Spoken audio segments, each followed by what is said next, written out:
Hey guys, welcome back to the channel. Today we are talking about how to get out of survival mode, a mode that a lot of us live in, have been living in.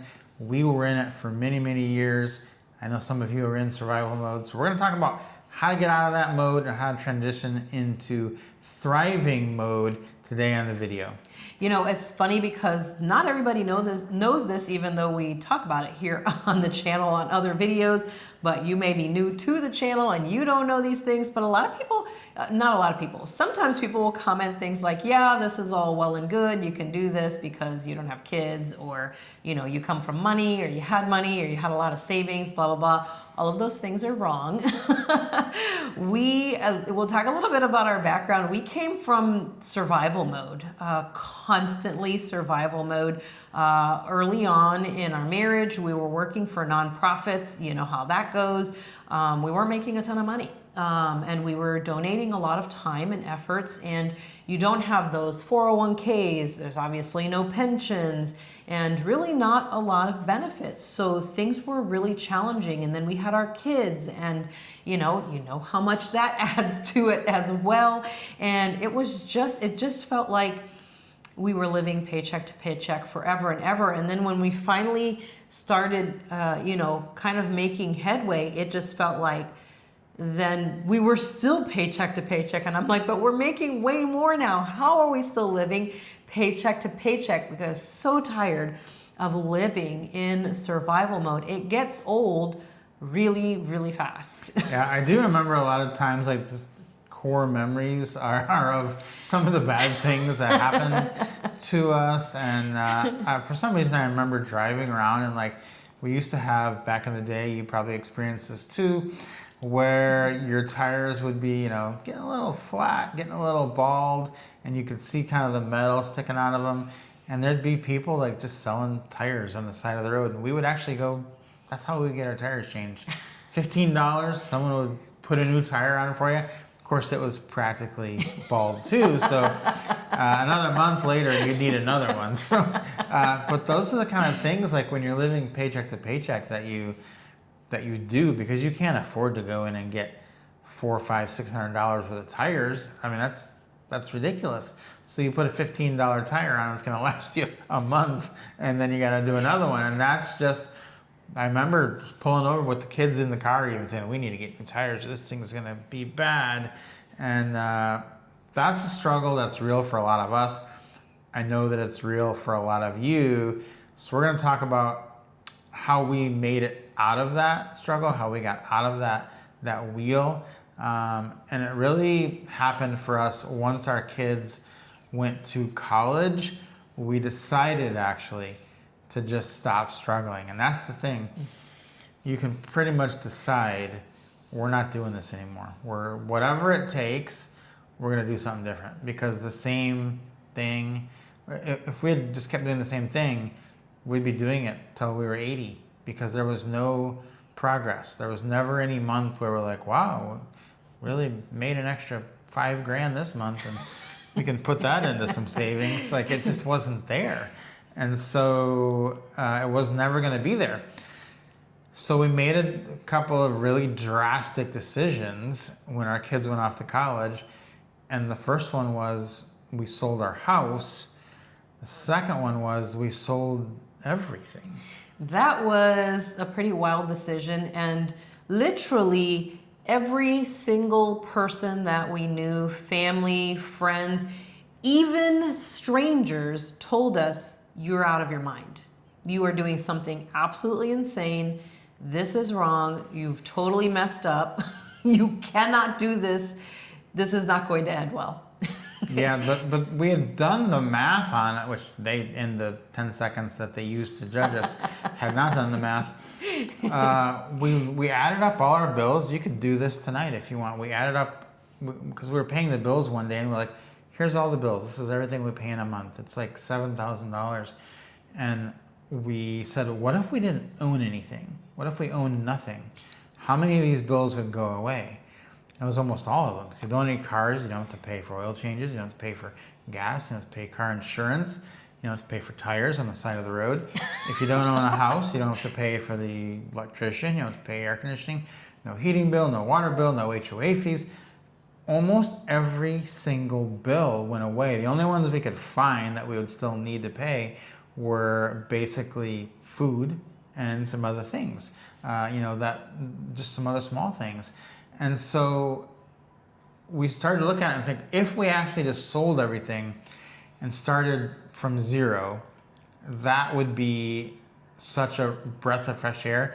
Because over the years, over the 25 years we had been married and raising kids, we had bought, acquired, and brought into our life so many things that those things, you don't own them, they own you. And when you own them, they're a bill. Like if you buy a boat, that's a bill. Now you got to store the boat. Now you got to put gas in the boat. Every car you have, that's another bill. That's like 10 bills for every car you have. And so we said, what if we just get rid of everything that's owning us, and we don't own anything and we don't be owned by anything? How much would it cut? It cut like 80-90% of the bills right from the start. And then you can use that as a fresh slate to start over and not add in things that are going to be detrimental to you.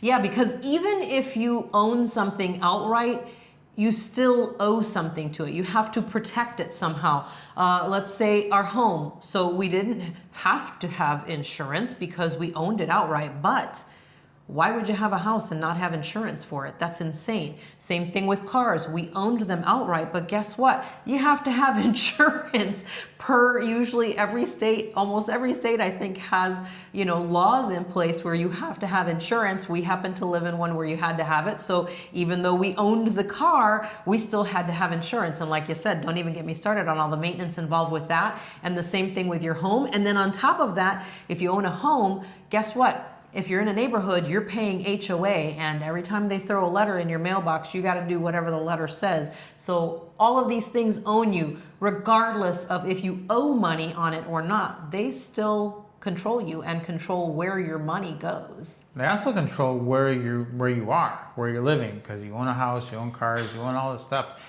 Once we got rid of everything, we realized we're not tied to anywhere. We could literally go anywhere and do anything. And so we started looking at where we could actually go. The first little bit, we just stayed in the US because we didn't know any better. We didn't know what we were doing. Then we realized we could leave the country, and the cost of everything that we did have to buy, the food, all those things, the housing. Did you know that you can get an apartment on the beach in some countries for $300 to $400 a month? Ridiculous, right? And that the food would be just a couple $100 a month. You can literally live near the beach for $1,000 to $1,500 a month in other countries like Vietnam, Thailand, Cambodia, things like this. And so we said, let's go explore what's out there and see what's even possible. And once we did that, it was the next step in the evolution of our thought process that why were we doing this all these years? Why did we put ourselves through that? Why didn't we get out of the survival mode quicker by making the drastic decision to just not participate in it anymore? Yeah, I think that's the thing, is people think, no, I can't make that decision. I can't just say, well, I'm done being in survival mode, but you really can, because there really are things you can do. You don't have to stay where you are. There are options in a lot of places. And it was really, really shocking when we realized after our first year of travel, we're like, how do we have more money than when we started? How did that even occur?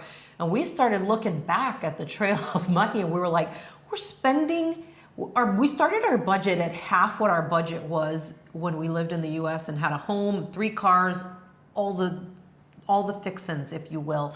Had all of that. We're spending $8,000. We cut it in half for traveling abroad to $4,000, and somehow we were spending less than the $4,000 budget we had set out for ourselves, because things were not even close to as expensive as we thought that they were going to be. We're like, we're gaining money every month. Instead of paycheck to paycheck, we're getting paid each month because this money's coming back to us. It was really really blew my mind, both of us. We were just like, how did that even happen? How did we end up with more money than we thought we would? We thought we'd have less. We didn't.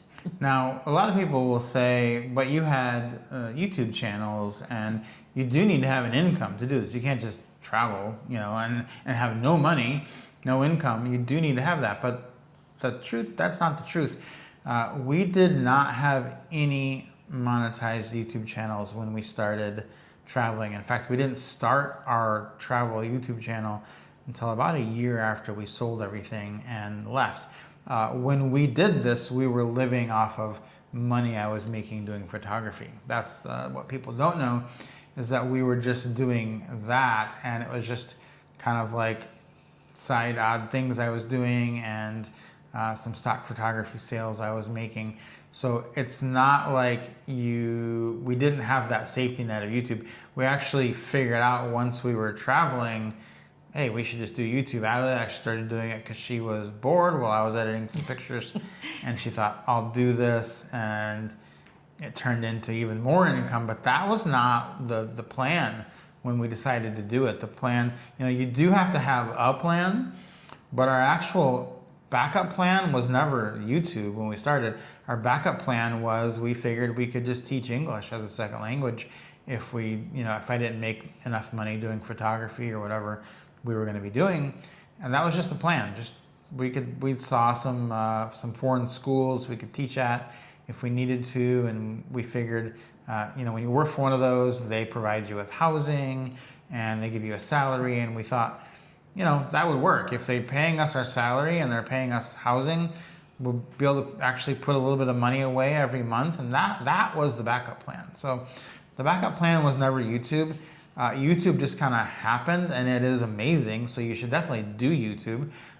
We never even came close to having to hit the backup plan, which the backup plan, as I said, was teaching English. So I think for people, our advice would be don't do what we did. We waited a year before we even thought about doing YouTube. And then now we're like, why didn't we just start it? Because we're making way more than we ever thought possible. We should have started it years ago. And that's the message to you, is you already have this knowledge now. So start the YouTube, start making the money, have a backup plan. Our backup plan was English. I was doing photography. But have a backup plan and figure out these places where this all works out, where you can live cheaply. I'm going to mention Vietnam again as a place, Cambodia as a place where you can go and live for a year and just get your feet under you, get out of survival mode. That's the first thing, is you can't make good decisions while you're in survival mode. You need to get out, get somewhere, take a month, do nothing, tell yourself, I have worked so hard my entire life. I'm going to take this month to recuperate. I have the money for that. It's going to cost me $2,000 to live for a month here in Vietnam. I can afford that. I'm going to do that. And at the end of that month, I'm going to make some decisions when I'm in a better place mentally to know what I'm capable of doing. Yeah, absolutely. And I think that's such a key thing, to make an escape plan. You don't want to, like I said, make those decisions while you're in the middle of this. And then, because like I shared earlier, we came from behind with no 401k or any of that stuff. We also didn't have a lot saved up, to be honest. We didn't have much of anything saved up, and no like investments and retirement plan and all those things, because they weren't a part of any packages that we got for any of the jobs that we ever had. And so what allowed us to do, once we saw we're gaining money here somehow, and then we started the YouTube, and then we gained even more, we thought now's our chance to actually try to make up some of that lost ground from things that we weren't able to do when we were in survival mode. Now that we're out of it, in thriving mode, we can actually start to really propel forward. Yeah, and most of you watching this are probably American. Not all of you will be American. But I want to address the Americans for a minute, because we have a different mindset than the rest of the world. And people inside America don't know what it's like in the rest of the world. And we think, and we've been told, that there's a certain level, a certain barrier that you have to get to before you can even do anything. And, we say, oh, we live on $2,000, $2,500 a month when we're in Vietnam. we talk to people from other countries and they look at us like we're crazy. Like, they say, how do you even spend $2,000 in Vietnam? I'm like, well, yeah, I mean, we kind of do. We kind of stay at like really nice places and we eat out a lot. And they're thinking to themselves, I could never spend $1,000 in Vietnam in a month, because they don't. And, you know, we put videos up on this channel a lot about how you can retire on $300,000. And there's always a lot of comments and they're like, it's impossible. You can never retire on $300,000. That's always Americans speaking, because how could it be impossible if most of the world will never have $300,000? I mean, most of the world will never even have close to $300,000. They're all living, they're all surviving, they're all making it. It's because we set our standards so high that we think you need $1 million to do anything. And the reality is that minimum wage in a lot of countries is $1 an hour. You know, there's a lot of countries where you're not making enough money to ever come close to needing $1,000 a month. And so it really comes down to, what compromises are you willing to make? Sure, when you live like that, you will not be in a 4-bedroom house and you won't have 3 cars and a boat. But the question you need to ask is, would you rather have that, but both be working till you're 80? Or would you rather live a simpler lifestyle with everything you need and some great amenities and be able to stop working either right now or way sooner? And that's the question that's out there, because it's not just you have to do this great big thing or nothing. You could take the middle road. You could live like people from other countries do, which is basically everybody in the world.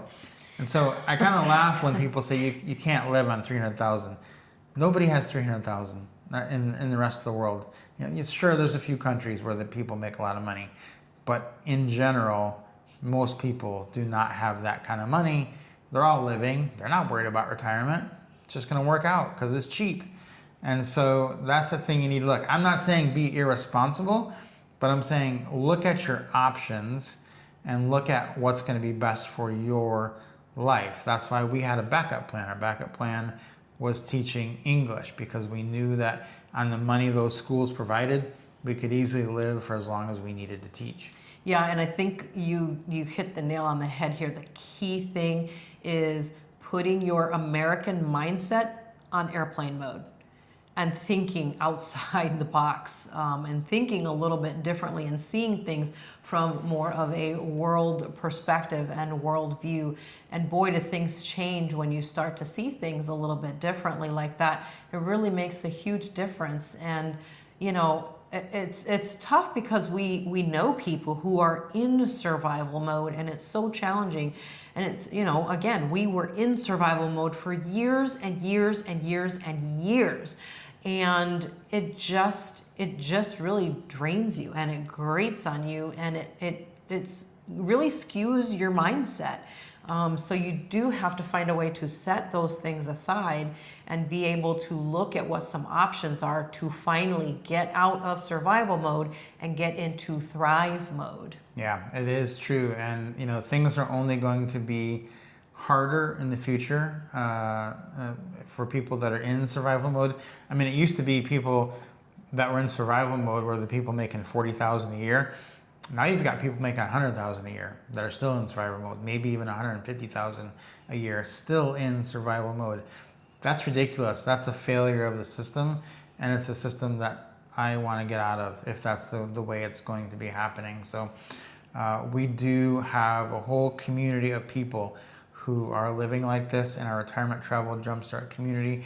We have a link to that in the description below if you're interested in meeting up with others who are like-minded, because that's a key, is getting with people who are thinking the same way you are and encouraging you, not trying to talk you out of doing things because they don't know what is best for you. You do need to get out there. You do need to try some places out. We do have trips coming up with the community. We just did one in Da Nang, Vietnam, where there was 52 of us got together. We had an amazing time checking out Vietnam together. A lot of people that were on that trip were like, that's it, I'm moving to Vietnam because it's amazing. We're going to be going to Hong Kong soon, later this year, and lots of other trips planned. So if you're interested in that, check the links out below to the Retirement Travel Jumpstart course, which does include the community as well. So if you've been in survival mode or you are in survival mode and you've just had enough, we really hope that this video was a very hopeful situation for you, that it sets you onto a path to start to look at some things a little bit differently, and that it's helpful to you in trying to get out of survival mode. So hopefully you enjoyed it. Guys, leave us your questions down in the comments section. If you have not subscribed, please consider subscribing to the channel. The link to our Retirement Travel Jumpstart course is down in the description. And if you enjoyed the video, give us a like. We'll see you next time.